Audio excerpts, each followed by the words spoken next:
माता चंद्रघंटा की कथा। नवरात्रि के तीसरे दिन पूजी जाती है माता चंद्रघंटा। व्रत कथा। चिरकाल में महिषासुर नामक असुर का आतंक बढ़ गया था। उसके आतंक से तीनों लोकों में हाहाकार मच गया था। भगवान द्वारा प्रदत्त अतुल बल से महिषासुर बहुत शक्तिशाली बन गया था। वह शक्ति का दुरुपयोग कर स्वर्ग पर अपना आधिपत्य जमाना चाह रहा था। इस प्रयास में वह लगभग सफल भी हो गया था।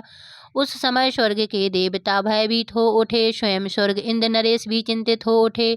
महिषासुर स्वर्ग का सिंहासन पाना चाहता था। उस समय सभी देवता ब्रह्मा जी के पास गए, उनसे सहायता मांगी। ब्रह्मा जी बोले, वर्तमान समय में तो महिषासुर को परास्त करना आसान नहीं है। इसके लिए हम सभी को महादेव के शरण में जाना पड़ेगा। उस समय सभी देवता सबसे पहले जगत के पालनहार भगवान विष्णु के पास गए और उनसे सहमति लेकर सभी महादेव के पास कैलाश पहुँचे। स्वर्ग नरेश इंद्र ने भी आप बीती महादेव को सुनाई। स्वर्ग नरेश इंद्र की बात सुन महादेव क्रोधित होकर बोले, महिषासुर अपने बल का गलत तरीके से प्रयोग कर रहा है, इसके लिए उसे अवश्य दंड मिलेगा। उस समय भगवान विष्णु और ब्रह्मा जी भी क्रोधित हो उठे और उनके क्रोध से एक तेज प्रकट हुई। यह तेज यानी ऊर्जा उनके मुख से प्रकट हुई। इसी ऊर्जा से एक देवी प्रकट हुई।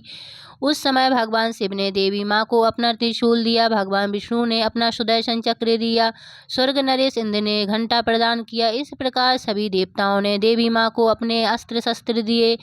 तब माँ चंद्रघंटा ने त्रिदेव से अनुमति लेकर महिषासुर को युद्ध के लिए ललकारा। शास्त्रों में निहित है कि कालांतर में माँ चंद्रघंटा और महिषासुर के मध्य भीषण युद्ध हुआ। इस युद्ध में माँ के प्रहार के सामने महिषासुर टिक न सका। उस समय महिषासुर का वध कर माँ ने तीनों लोकों की रक्षा की। तीनों लोकों में माँ के जयकारे गूंजने लगे। कालांतर से माँ चंद्रघंटा की पूजा की उपासना की जाती है। माँ अपने भक्तों के सभी दुख हर लेती हैं, साथ ही सुख समृद्धि और शांति प्रदान करती हैं।